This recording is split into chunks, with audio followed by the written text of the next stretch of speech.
Assalamualaikum warahmatullahi wabarakatuh. Saya Syihabuddin. Terima kasih banyak kerana anda berada di channel YouTube saya dan terima kasih banyak jika anda telah tekan butang subscribe. Kalau belum tekan butang berkenaan, tekan butang itu sekarang. Jika ada video-video yang bermanfaat, insya-Allah akan ada di feed YouTube anda. Sahabat-sahabat, baru-baru ni jadi isu yang agak besar juga dengan media sosial. Ramai orang duk nak ulas berkaitan tentang isu ini, iaitu apabila PMX sebut tentang Ashabul Kahfi dan hubungannya dengan Kristian. Jom kita dengar video berkenaan sama-sama dan kita berikan reaction selepas itu. Allah menyebut dalam Quran, akan aku ceritakan kisah yang sebenar. Yang surah Kahfi ni menarik kerana dia ada banyak persamaan dengan Bible, The Cave. Nanti bila saya sebut macam ni, kita Anwar telah samakan Quran dengan Bible. Tu pula aku nak jawab. Ini sebab saya kata pemikiran yang pelampau, dia tak dengar konteks, dia ambil itu. Tengok, Anwar samakan semua agama. Oleh demikian tidak boleh diterima sebagai pemimpin negara ini. Baik. Baik, tetapi yang saya sebut dalam cave, ke mana ada sejarah? Kerana sebenarnya sejarah dalam cerita cave Kahfi itu zaman Kristian. Tetapi diberikan nilai yang baik bahawa ada pemuda-pemuda masa itu Kristian. Jangan lupa. Kadang-kadang, tapi kalau saya kupas begini, orang Kristian kan senang kan? Kita gunakan dalam Quran kisah sejarah di zaman Nasrani di mana anak muda itu diselamatkan kerana prinsip mereka yang kental. Akan kuceritakan kisah yang sebenarnya. Apa cerita sebenarnya? Innahum fityatun amanu bi rabbihim wa zidnahum huda. Anak muda dengan keyakinan mereka, dengan iman mereka, Allah tambah petunjuk kepada mereka. Mengapa? Kerana ini soal nilai, soal prinsip. Dia tidak terpukau dengan kuasa dan kezaliman dan penindasan dan penipuan porak-poranda di luar. Dia pilih untuk selamatkan diri mereka kerana terpahat dalam hati sanubari mereka. Apa dia terpahat? Warabatna ala qulubihim. Pahat di hati sanubari mereka hanya keyakinan dan kekuatan Allah yang menjadikan langit dan bumi. Saya tengok kalau Jaki mangguk, saya selamat. Alhamdulillah sahabat-sahabat, kita telah menonton video berkenaan sama-sama tadi. Kita berikan reaction berkaitan tentang isu ni. Apatah lagi orang dah ramai sangat bising berkaitan tentang hal ni dan banyak dakwaan-dakwaan yang saya fikir tidak patut telah diletakkan dan telah dikatakan kepada PMX kita. Sahabat-sahabat, kita kupas satu persatu.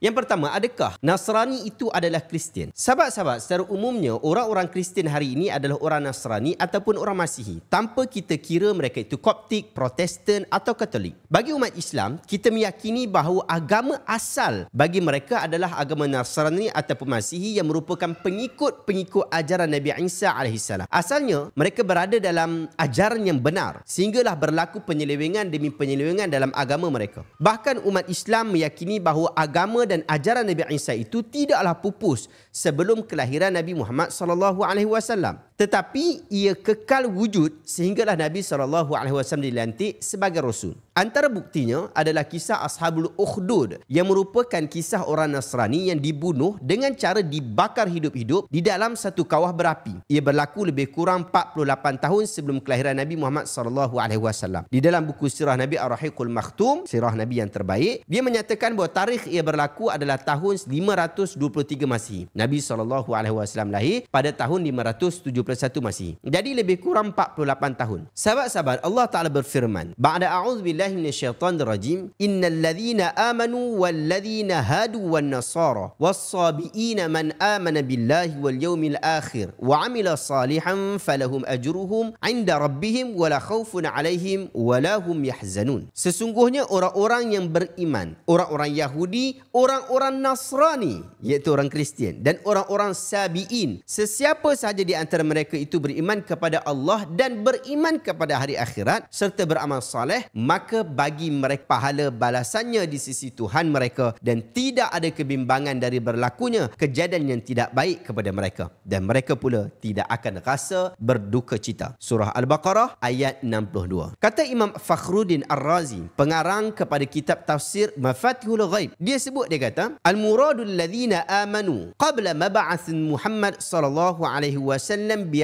Isa alaihi assalam ma'al bara'ah an abatilil yahud wa nasara bisla Qais bin Sa'idah wa Bahira ar-Rahib wa Habib an-Najjar wa Zaid bin Amru bin Nufail wa Waraqah bin Naufal wa Salman al-Farisi wa Abu Dhar al-Ghifari wa Wafad an-Najashi. Maksudnya mereka yang beriman sebelum kebangkitan Nabi Muhammad dengan dengan Nabi Isa dalam keadaan bebas daripada kesesatan yang ada dalam agama Yahudi dan Nasrani seperti Qus bin Sa'idah, Bahira Ar-Rahib, Habib An-Najjar, Zaid bin Amru bin Nufal, Salman Al-Farisi, Abi Dhar Al-Ghifari dan Wafa An-Najashi. Anda boleh rujuk dalam jilid yang ketiga, muka surat 536. Maksudnya, berdasarkan ayat yang kita sebut tadi, orang Kristian yang mentauhidkan Allah ni memang wujud pada zaman dahulu. Nak semak, senang sahaja. Jika mereka berakidah sama macam akidah kita pegang, maka mereka adalah Nasrani yang benar seperti yang berlaku kepada Waraqah bin Naufal. Dia ni agama dia adalah agama Nasrani. Apabila dia mendengar tentang kebenaran Nabi Muhammad sallallahu alaihi wasallam, beliau mengiyakan apa yang diterima oleh Nabi dan menyatakan taat setia apabila Nabi Muhammad sallallahu alaihi wasallam akan berdakwah. Anda boleh rujuk kisah ini wujud dalam sirah Nabi Ar-Rahiqul Maktum. Anda boleh juga rujuk di dalam kitab Sahih Al-Bukhari, jilid yang pertama. Sahabat-sahabat, dahulu saya pernah bertanya kepada guru-guru saya tentang hakikat kewujudan Kristian dan Nasrani waktu saya belajar dekat Al-Azhar dulu. Dr. Hisham Abdul Aziz, pakar akidah Universiti Al-Azhar Cawangan Dumyat ketika itu, dan Dr. Ahmad Zaid, mereka sebut benda yang sama. Mereka kata Yahudi dan Nasrani yang wujud pada hari ini masih dinamakan ahli kitab. Taurat dan Injil telah pun diseleweng sebelum zaman Nabi SAW lagi. Bahkan Darul Ifta, fatwa daripada Darul Ifta Jordan juga sangat jelas dalam isu ini. Ia sebut la haraj fi tasmiyatin nasara bismi al-masihiyin walau lam yarud hadha al-ism fi al-Quran al-Karim id la yushtaratu fi tasmiyat tawaif wal adyan an yakuna al-ismu sabitan fi al-kitab wa sunnah bal yakfi an yashtahira al-ismu alayhim wa ya'rifuhu al-ulama bainahum wa la yahtamilu mahdhuran syar'iyyan fal-Quran al-Karim yaqtasiru ala ba'd al-asma' wa la yanfi ghairaha. Tiada sebarang masalah untuk menamakan Nasrani dengan Masihi sekalipun ia tidak wujud penamaan ini dalam Al-Quran. Seperti mana tidak disyariatkan penamaan mana-mana kumpulan dan agama itu mesti disabitkan dalam Al-Quran ataupun As-Sunnah. Bahkan cukup sekadar mereka popular dengan nama itu, dikenali oleh para ulama dan tidak membawa kepada sebarang perkara yang dilarang oleh agama. Al-Quran sekadar menyebutkan beberapa nama tetapi ia tidak menafikan selain daripada nama-nama berkenaan. Anda boleh rujuk dalam fatwa bernombor 2673 pada tarikh 9/9/2012. Jadi, ucapan PMX yang menyamakan orang Nasrani dengan orang Kristian itu secara umumnya tak ada masalah. Sampai hari ini, orang-orang itu dinamakan Nasrani, Masihi ataupun orang Kristian.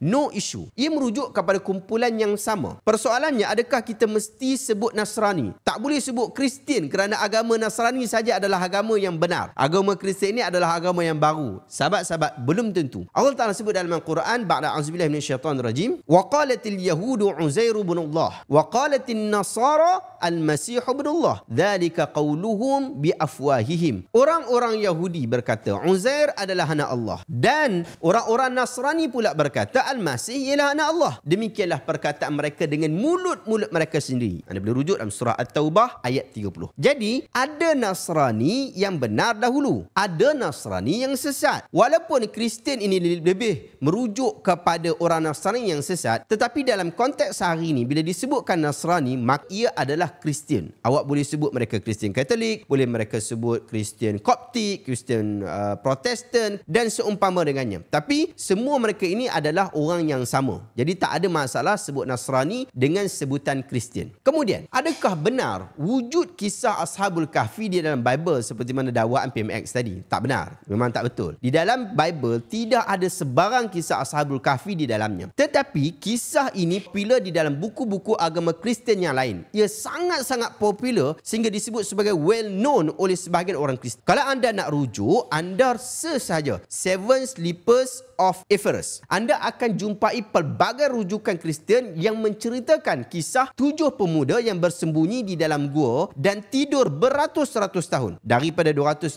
Masihi sehingga 408 ataupun 450 Masihi. Kira-kira lebih kurang dalam 121 tahun sebelum kelahiran Nabi Muhammad SAW. Di dalam kisah-kisah orang Kristian, mereka mengatakan bahawa 7 orang itu adalah orang Kristian lah. Dan bagi kita umat Islam, tiada masalah untuk nak terima bahawa 7 orang itu adalah orang orang Kristian. Kerana zaman itu memang zaman umat Nabi Isa seperti mana yang PMX sebut. Apatah lagi dikisahkan bahawa peristiwa ini berlaku di Turki yang merupakan di bawah pemerintahan Kristian ketika itu. Cuma bagi kita umat Islam, 7 pemuda itu adalah 7 pemuda yang berakidah seperti mana akidah kita. Mereka Muslim yang beragama Nasrani. Walaupun kisah ini telah wujud di dalam kitab-kitab orang Kristian sebelum kelahiran Nabi Muhammad SAW, tetapi apabila Nabi Muhammad terima wahyu, Allah luruskan dan ceritakan kisah ini dengan lebih tepat. Boleh jadi sebelum Nabi lahir, orang masih lagi tertanya-tanya, benarkah kisah ini? Ia tidak diceritakan di dalam Bible. Bahkan di dalam mana-mana kitab suci pun tidak wujud cerita ni. Tetapi tokoh Kristian seperti Bishop Jacob of Syriac telah menceritakan peristiwa ini sebelum beliau meninggal dunia pada tahun 510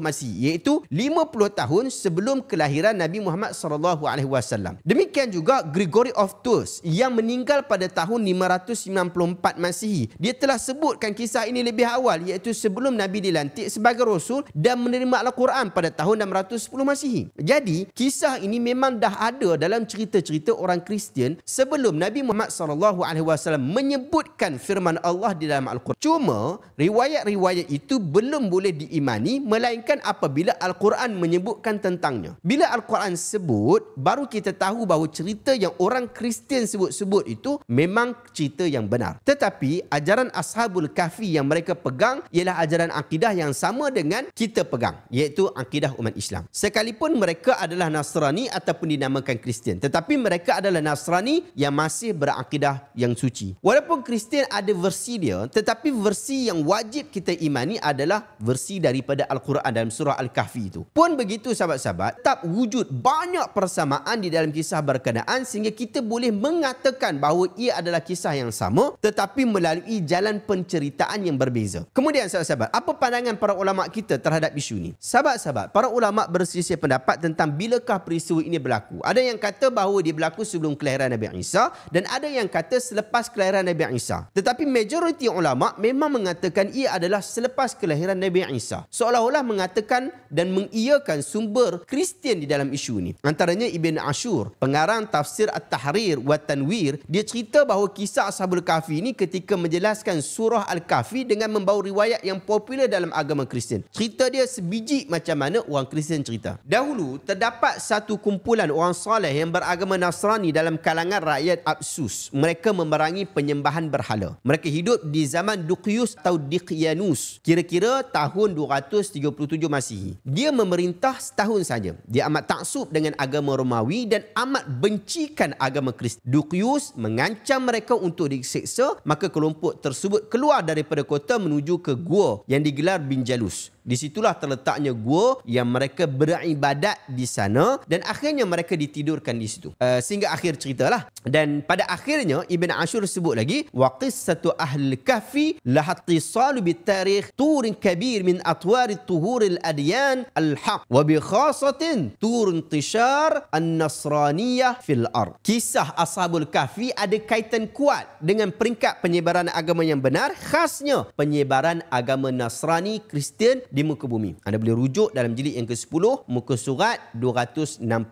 Jadi, sahabat-sahabat, jelas di sini apa yang PMX sebut tu tak ada masalah besar pun. Jangan buat teruk pada perkara yang tak teruk. Isu utama yang PMX sebut ialah kaedah di dalam kita berdakwah. Boleh jadi kita menggunakan sumber yang disukai oleh orang itu untuk mengajaknya sama-sama melakukan kebaikan. Wallahu ta'ala alam. Semoga anda dapat manfaat daripada perkongsian hari ini. Jika anda rasa video hari ini bermanfaat, tekan butang share. Semoga orang lain juga mendapat manfaat yang sama. Jumpa lagi dalam video reaction seterusnya. Assalamualaikum warahmatullahi wabarakatuh.